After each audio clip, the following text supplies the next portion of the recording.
Let's take a look at this now. Finance Minister Enoch Godongwana will announce his proposals to stimulate the economy in his 2024 budget speech on Wednesday.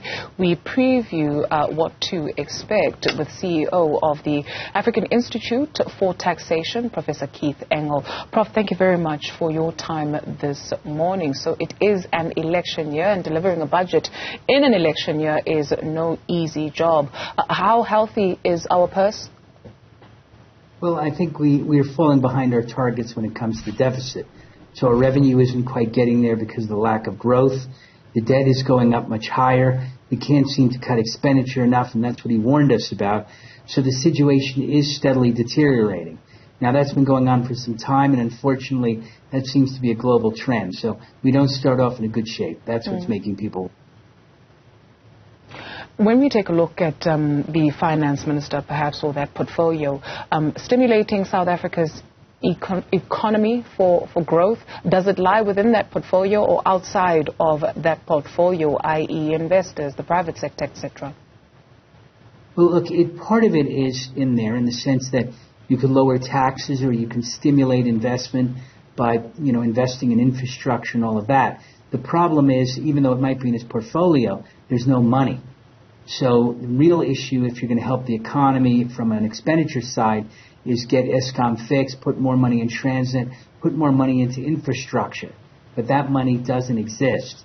Similarly, you can try to lower taxes, but frankly, lowering taxes in this environment won't help very much because the real problems are elsewhere in lack of infrastructure and excessive regulation, and also our politics. So there's not really much he can do. So the real thing he's got to do is hold the line and do as best he can when it comes to keeping the debt to GDP ratio under control.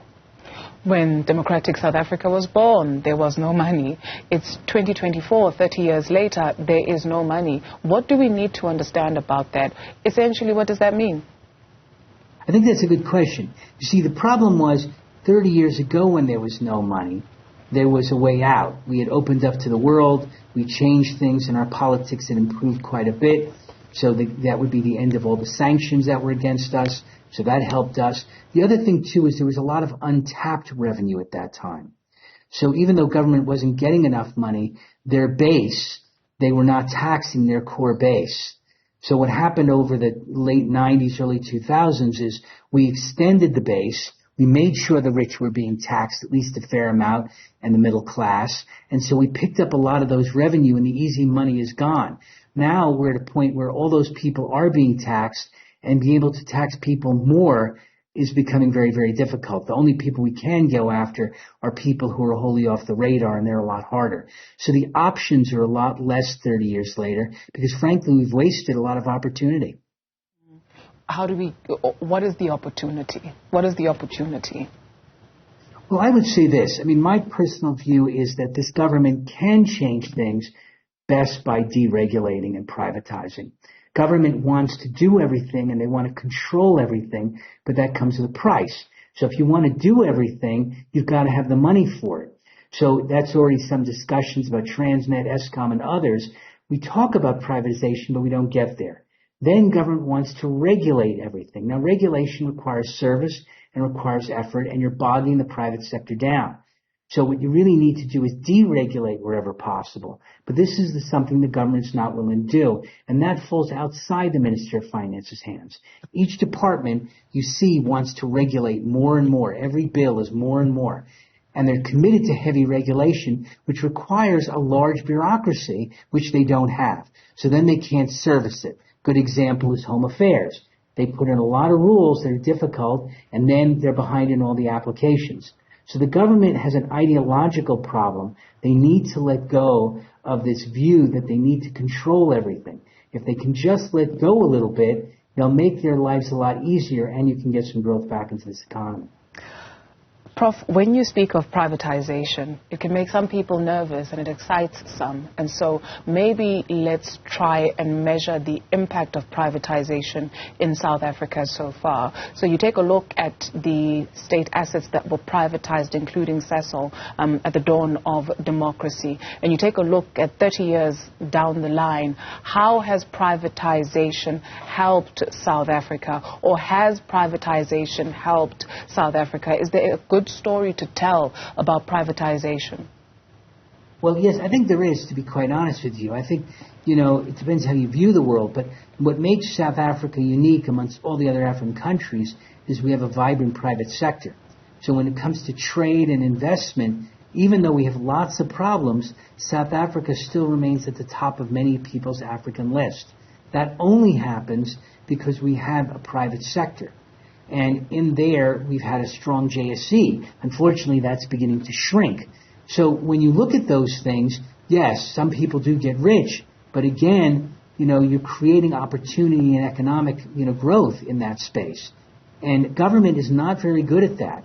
Now, government used to be a bit better in its role of Eskom and Transnet and all of those, but they become more and more efficient due to the Conrad deployment.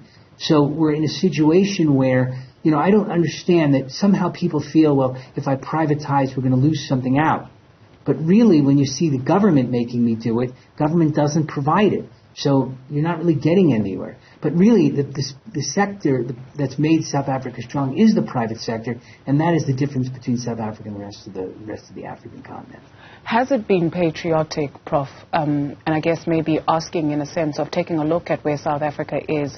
We are well aware of the problems that are plaguing us, right? But has the private sector, has business in South Africa at some point saying they will withhold their investment from the country, and they have the power to do so? Has it been patriotic that has led to the material changes in people's lives on an average or everyday basis? Is it patriotic? Maybe that's also another concern. Well, there is a concern, are you patriotic? I think the bottom line is when people have money, they want it to grow. So there is a definite trust breakdown between those who have money and the government. So you'll see in the private wealth space, more and more people are taking money offshore because they don't trust the government. They feel, well, if I'm going to be patriotic and that means I'm going to have my money confiscated, it's not going to stay here.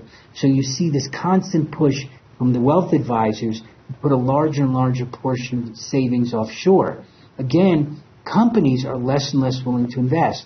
Now, some of these are South African, but what you will find is a lot of foreign investment is not willing to come because they go, the country is simply too risky. So, is it your patriotic duty to commit money to the country if you feel your money is going to be lost? Not so sure. That's a very difficult question, but it's a twofold process. Government has to be trustworthy, and government hasn't been proven that at all. So it's a two-part process. If government was more trustworthy, then I think you can blame the private sector for saying, well, they're not being patriotic.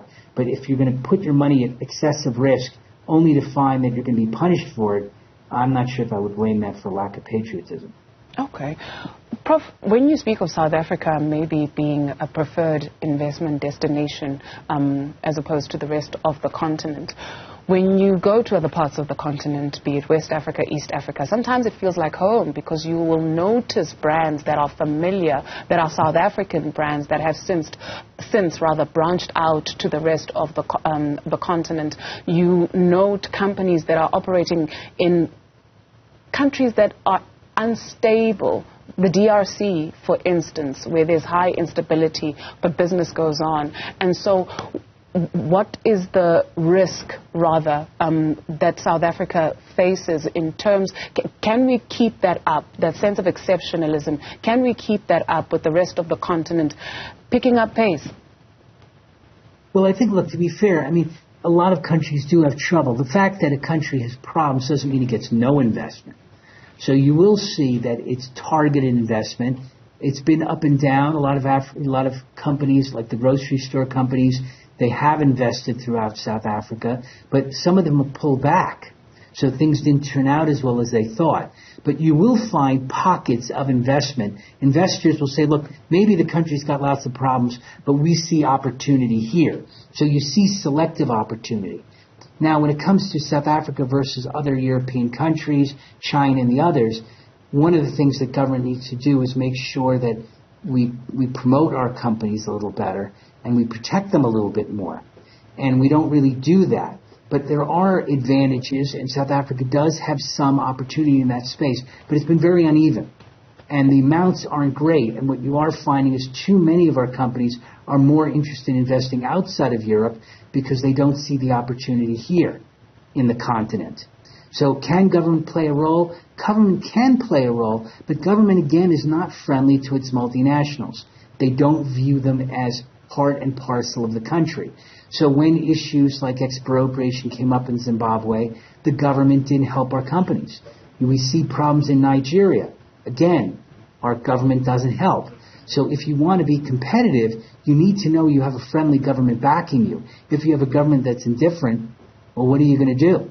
You're on your own, whereas your competitors are not.